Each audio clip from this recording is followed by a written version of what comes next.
Kwa hiyo uwepo wa Mungu ambao tumeongelea katika klipu iliyopita ni kwamba uwepo wa Mungu mara zote unajengeka katika mahusiano ya mtu na Mungu.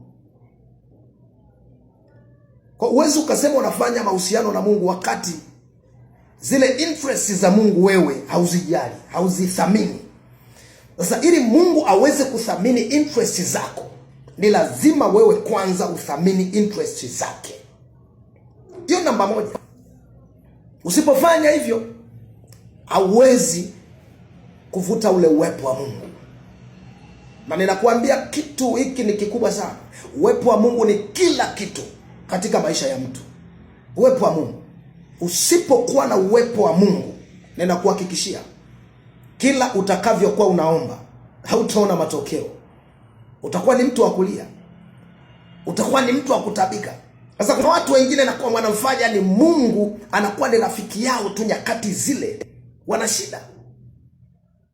Wakishapita kwenye zile shida, hawana muda tena na huyo Mungu. Wakiwa na shida ndo wana urafiki naye. Sasa hebu chukulia tu urafiki ambao kuna msemo wao wanasema kwamba urafiki usio na faida, huo sio urafiki. Mungu anahitaji faida kutoka kwako. Anahitaji faida kutoka kwangu, kutoka kwako. Mungu ndo yuko hivyo.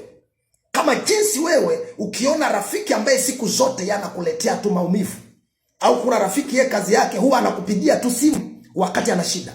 Akiwa hana shida, huwezi kuona simu yake. Yaani kila simu ukiona inaingia, tayari kuna kitu kwa kimeshaibuka, kuna shida.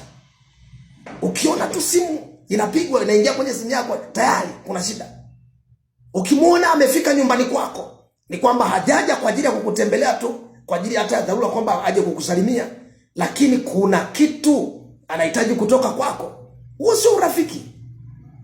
Urafiki ni ule ambao wakati wa raha, wakati wa dhiki, wakati wa shida, sijui wakati wa yani nyakati zote yule mtu utamwona mko naye.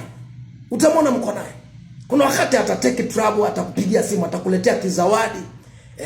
Lakini sio yule ambaye yeye anasubiri wakati, yani yeye huwa anakuja ni matatizo tu. Ni matatizo. Kwa ina maana ana marafiki, na mtu wa namna hiyo ni kwamba lazima ana marafiki ambao huwa anawapelekea zawadi. Lazima ana marafiki ambao ana pay attention kwao nyakati zote za shida na za raha.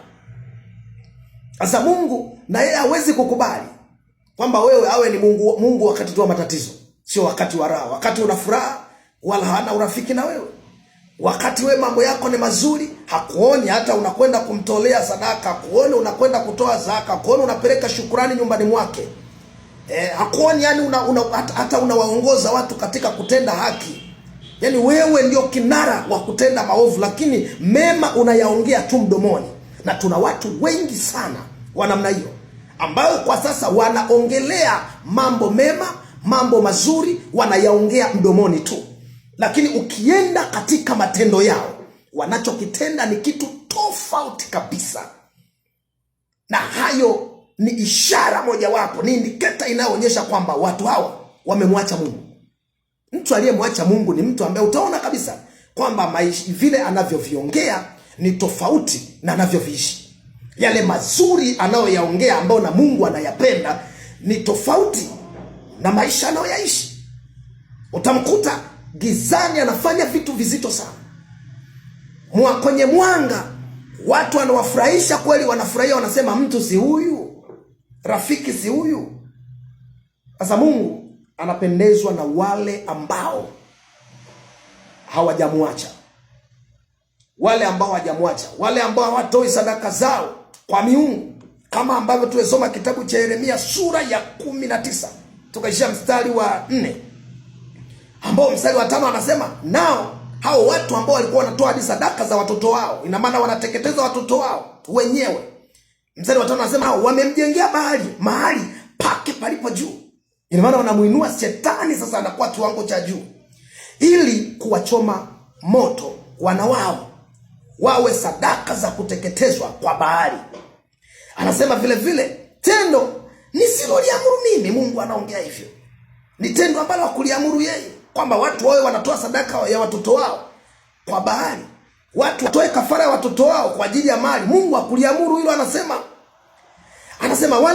Anasema sikuliamuru mimi, wala kulinena, wala halikuingia moyoni mwangu.